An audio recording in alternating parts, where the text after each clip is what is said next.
পরবর্তীতে দেখতে পারি।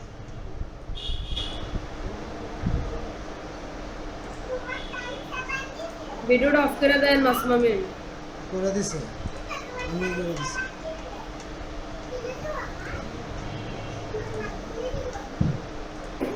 আচ্ছা, অ্যাওয়ারনেস অ্যাড কি এগুলো তো আমরা দেখছি, জাস্ট একটা বানানোর প্রসেসটা আজকে দেখব। অ্যাওয়ারনেস অ্যাড এটা আমরা সিলেক্ট করব। সিলেক্ট করার পর এই কর্নারে কন্টিনিউ লেখা আছে। আর অ্যাডগুলো কিন্তু 3টা ধাপে তৈরি হয়। বুস্ট আর প্রমোটের ক্ষেত্রে যেমন এক ক্লিকে হয়ে গেছে, অ্যাড কিন্তু এক ক্লিকে হয় না। অ্যাড ক্রিয়েট করতে গেলে 3টা ধাপ পার করে আমাদের যাইতে হয়। এই 3টা ধাপ মনোযোগ দিয়ে দেখেন। কন্টিনিউ ক্লিক করলাম, এটা দেওয়ার পর তারপর এরকম একটা ইন্টারফেসের মধ্যে নিয়ে আসবো। প্রথম ইন্টারফেস হচ্ছে এইটা, যেটা হচ্ছে একটা অ্যাওয়ারনেস ক্যাম্পেইন। আমরা অবজেক্টিভ সিলেক্ট করছি, আমরা কী চালাবো, আমাদের অবজেক্টিভ হচ্ছে অ্যাওয়ারনেস। সেকেন্ড হচ্ছে অ্যাডসে, যেটার ভিতরে আমাদের ডিটেল টার্গেটিংটা করতে হয়, আর অ্যাডটা কই চলবে এটা করতে হয়। আর থার্ড হচ্ছে অ্যাড, যেটার মধ্যে আমাদের প্রপার একটা অ্যাড মেক করতে হয়। তো এখন আমরা প্রথম ক্যাম্পেইনের একটা নাম রাখতে বলতেছি। আপনি এখানে হচ্ছে আপনার যেই অ্যাডটা আপনি বানাইতেছেন ওই অ্যাডের নাম রাখতে হবে। যেমন ধরেন আজকে আমরা আরএফএলের একটা অ্যাড বানাবো, তো আমরা এখানে আরএফএল লিখে দিই। এই নামটা আপনি যে কোনো নাম রাখতে পারেন। নামটা রাখার কারণ হচ্ছে যখন অনেকগুলো অ্যাড নিয়ে কাজ করবেন তখন এই নামগুলো দেখলে যেন চিনেন যে এটা কার জন্য করছে। হয় এখানে আপনার ক্লায়েন্টের নাম লিখে রাখবেন, নয়তো আপনার প্রোডাক্টের নাম লিখে রাখবেন। তো আমি আরএফএল লিখে রাখলাম, ধরলাম যে আমরা আরএফএল নিয়ে রিসার্চটা করব। ওকে, এরপরে এখানে আর কোনো কাজ নাই, সরাসরি আমরা নেক্সটে চলে যাব। নেক্সট ক্লিক করলেই এই যে দ্বিতীয় ধাপে চলে যাবে। আপনাদের মোবাইলের মধ্যেও জুম আউট করলে দেখবেন নেক্সট আসে। যদি নেক্সট না আসে তাহলে এই কর্নার থেকে এই দ্বিতীয় ধাপের মধ্যে এইভাবে ক্লিক করবেন। ক্লিক করলে দ্বিতীয় ধাপে চলে যাবে। এবং দ্বিতীয় ধাপে আবার বলতেছে এবার আপনার অ্যাডের নামটা রাখেন। তো এইখানেও আপনি সেম নাম রাখতে পারবেন, কোনো সমস্যা হবে না। এইখানেও আমি আরএফএল রাখলাম। ওকে, এরপরে হচ্ছে পারফরমেন্স গোল। এই গোলটা আপনার বুঝতে হবে। এখানে যদি আমি ক্লিক করি তাইলে 5টা গোল আছে। এই 5টা গোল আমার বুঝতে হবে যে 5টা গোল কী এবং কোন গোল কোন টাইমে কাজ করে। এটা যদি আপনি না বুঝেন কোন গোল কোন টাইমে কাজ করে তাহলে আপনার অ্যাড ফেল হবে। এখন বাই ডিফল্ট এটা দেওয়া আছে ম্যাক্সিমাইজ রিচ অফ অ্যাডের মধ্যে। যদি আপনি এইটা রাখেন ম্যাক্সিমাইজ রিচ অফ অ্যাড, তাহলে ফেসবুক ট্রাই করবে আপনার এই অ্যাডটা যত বেশি মানুষকে দেখানো সম্ভব দেখানোর জন্য। 1000 হইতে পারে, 10,000 হইতে পারে, 20,000 হইতে পারে, 50,000 হইতে পারে, মানে যত বেশি মানুষের কাছে এইটা পৌঁছানো পসিবল ফেসবুক পৌঁছানোর ট্রাই করবে। তারপরে যে গোলটা আছে যদি এইটা সিলেক্ট করেন, আমার ভিডিওটা কোথায় অফ করবো? আমি করে দিতেছি, করার চালু করবেন না, করে দিছি। ওকে, এরপরের যে গোলটা হচ্ছে এটা হচ্ছে ম্যাক্সিমাইজ নাম্বার অফ ইমপ্রেশন। এই ম্যাক্সিমাইজ নাম্বার অফ ইমপ্রেশন গোলটা হচ্ছে আপনার এই অ্যাড একজন ব্যক্তিকে একাধিকবার দেখাইতে পারে যদি আপনি এইটা সিলেক্ট করে দেন। যেমন ধরেন আপনি আজকে একটা অ্যাড দেখলেন সকালে, হয়তো এই সেম অ্যাডটা আপনি বিকালেও দেখতে পারেন, রাতেও দেখতে পারেন। মানে এইটা সিলেক্ট করলে ফেসবুক একটা মানুষকে দিনে যতবার দেখানো সম্ভব ফেসবুক দেখানোর ট্রাই করবে। ঠিক আছে, এরপরে যেটা ম্যাক্সিমাইজ অ্যাড রিকল লেফট।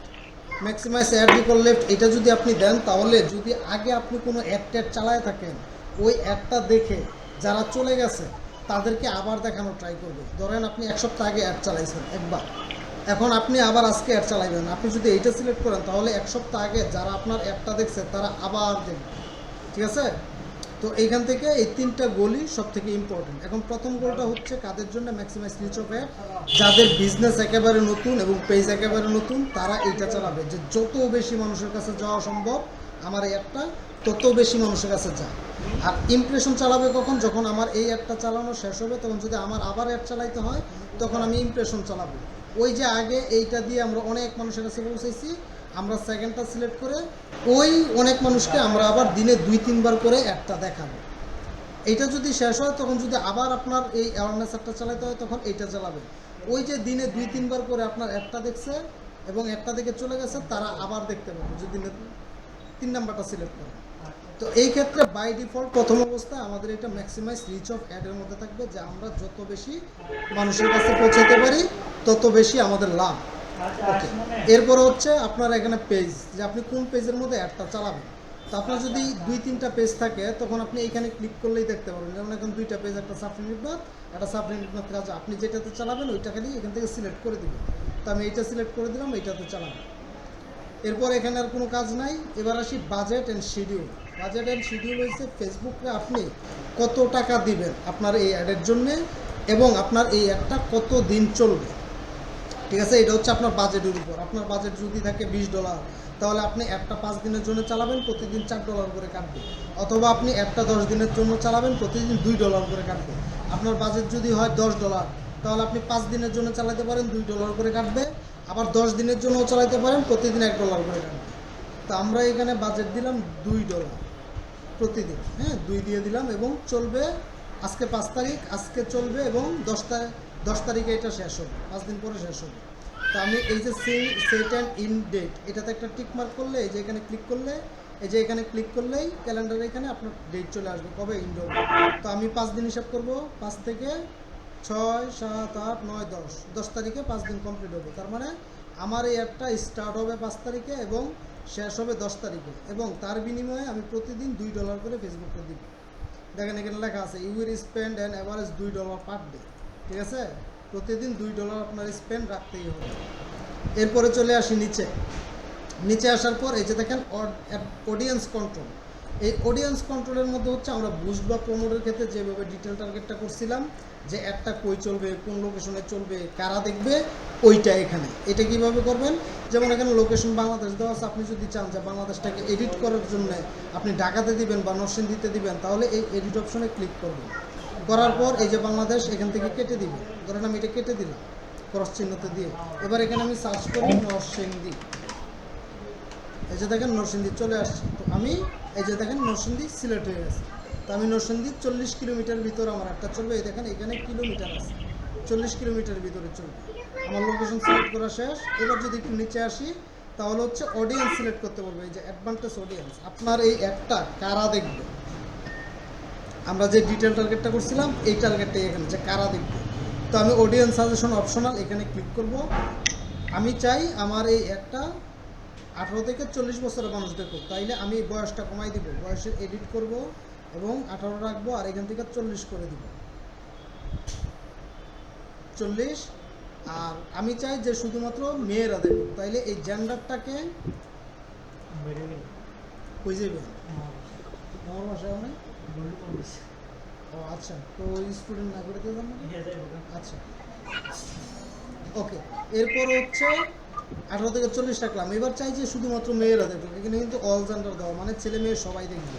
তাহলে কি করতে হবে, সিম্পলি এডিটে ক্লিক করে এই যে ওমেনটাকে সিলেক্ট করে দিই। ঠিক আছে, এরপরে নিচে আসেন, দেখেন এটার নিচেই ডিটেল টার্গেটিং। এই টার্গেটিংয়ের ঘরে হচ্ছে আমাদের ওই কিওয়ার্ডগুলো দিছিলাম, কাদেরকে টার্গেট করবো, সেম বুস্টের মতো এডিট করলাম। আর এই যে এখানে টাইপ করতে বলতেছে, তো আমি চাই আমার একটা দেখুক যারা ফ্রিল্যান্সিং শিখতে চায় তারা। তো আমি এখানে লিখলাম ফ্রিল্যান্সার। এই যে এখান থেকে আমরা ফ্রিল্যান্সার নিয়ে নিলাম, তারপরে টাইপ করে দিলাম ডিজিটাল মার্কেটিং। টাইপ করি সিম্পলি ডিজিটাল মার্কেটিং চলে, এই যে ডিজিটাল মার্কেটিং। এখন ধরেন আপনার মাথায় আর কোনো কিওয়ার্ড আসতেছে না, যেটা বলছিলাম যে অ্যাড ম্যানেজার আসলে ফেসবুক আমাদেরকে হেল্প করে কিওয়ার্ডের জন্য। আপনার মাথায় আর কোনো কিওয়ার্ড আসতেছে না, আপনি আর কাদেরকে টার্গেট করবেন বুঝতেছেন না। তো ওই ক্ষেত্রে আপনি কী করবেন, এই যে সাজেশন লেখাটা, এই সাজেশনে ক্লিক করলে এই দেখেন ফেসবুক আপনাকে সাজেস্ট করে দেবে যে আপনি এদেরকে দেখেন, যেমন freelancer.com, freelancer career, Upwork, content marketing. এখন এগুলো সব আপনার দরকার, আপনি এখান থেকে আপনার পছন্দ মতো আপনি বেছে নেন যে আপনি কাদেরকে দেখেন। তো এক্সাম্পল হিসেবে আমি এগুলো নিলাম যে এরা আমার একটা দেখবে। যখন আমার অডিয়েন্স সাজানো শেষ হয়ে যাবে, তখন এখানে আমার আর কোনো কাজ নাই, চলে আসবো নিচে এসে আবার চলে যাব নেক্সট। যদি এই কর্নার থেকে নেক্সট না পান, তাহলে এই যে তৃতীয় ধাপে ক্লিক করে দিবেন এখানে। তো আমি আবার তৃতীয় ধাপে ক্লিক করে দিলাম, যেখান থেকে আমরা আবার অ্যাডটাকে বানাবো।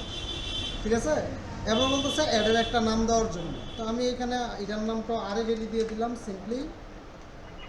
আর পেজ তো আমি আগে থেকে সিলেক্ট করে আনছি, এই যে আইডেন্টিফাই করতে বলতেছি, আপনি পেজটাকে আবার সিলেক্ট করেন। তো এটা আমি আবার সিলেক্ট করে নিলাম। এরপর বলতেছে অ্যাড সেটআপ। এই যে দেখেন অ্যাড সেটআপে আসতে বলতেছে আপনার একটা অ্যাড বানানোর জন্য। এখন এখানে অ্যাড আপনি দুইটা ভাবে বানাইতে পারবেন। একটা হচ্ছে আগে আপনার পোস্ট করা আছে পেজের মধ্যে কোনো কিছু, ওই পোস্টারে অ্যাড চালাইতে পারবেন। কেমনে, আপনি ক্রিয়েট অ্যাডে যদি ক্লিক করেন, ইউজ এক্সিস্টিং পোস্ট, এটা হচ্ছে আপনার পেজে পোস্ট করা আছে এমন কোনো পোস্টে আপনি অ্যাড বানাবেন। আর ক্রিয়েট অ্যাড হচ্ছে টোটালি আপনি নতুন করে একটা বানাই দিবেন। তো আমরা এক্সিস্টিং পোস্টে যদি ক্লিক করি, আর একটু নিচে যদি দেখি, তাহলে এই যে সিলেক্ট পোস্ট লেখা আছে। আমি যদি সিলেক্ট পোস্টে ক্লিক করি, তাহলে ফেসবুক এই যে আমার পোস্টগুলো দেখাইতেছে আমার পেজে কোনগুলো আমি পোস্ট করছি না। ওইগুলারে অ্যাড বানাবো কিনা। তো আমরা এইটারে অ্যাড বানাইলাম, আমরা এইটা সিলেক্ট করে এই যে কন্টিনিউতে ক্লিক করে দিলাম। করে দিলে এই যে পোস্ট পুরাটা চলে আসছে এবং পোস্টে যা লেখা ছিল তা সহ চলে আসছে। যেমন ফ্রিল্যান্সিং শেখার আগে অবশ্যই 5টা জিনিস জেনে রাখা গুরুত্বপূর্ণ। হ্যাঁ, তো এগুলো হচ্ছে যেটা লেগে পোস্ট করছে এটাই আসছে। এরপর যখন আমার এইটা করা শেষ, এক্সিস্টিং পোস্ট নেওয়ার ট্রাই করবেন, কারণ এক্সিস্টিং পোস্টে রিচ হয় অনেক ভালো, রেজাল্ট অনেক ভালো আসে। এরপরে হচ্ছে সিম্পলি নিচে বলতেছে যে তুমি কি কোনো বাটন দিবে কি না।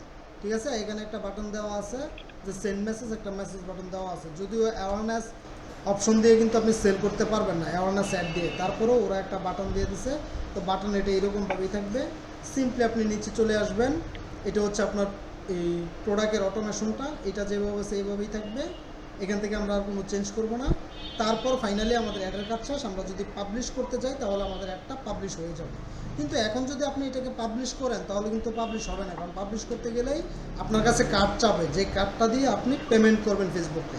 ওই যে আমি দিয়ে আসছি যে প্রতিদিন $4 করে দিব, $2 করে দিব, ফেসবুক কিন্তু টাকা কাটার জন্য চার্জ দেবে। তো আপনাদের পাবলিশ করার দরকার নেই, আপনারা জাস্ট এই পর্যন্ত সব কিছু রেডি করবেন, প্র্যাকটিস করবেন।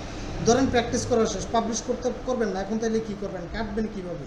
এই যে সিম্পলি এই যে কর্নারের মধ্যে ক্রস চিহ্ন, এই ক্রসে ক্লিক করবেন, এরকম পপ আপ আসবে, পাবলিশ অ্যান্ড ড্রাফট। পাবলিশ তো অবশ্যই করবো না, আমরা সিম্পলি ক্লোজের মধ্যে ক্লিক করে দেবো। এই যে ক্লোজে ক্লিক করে দিছি, আমাদের এটা কেটে গেছে।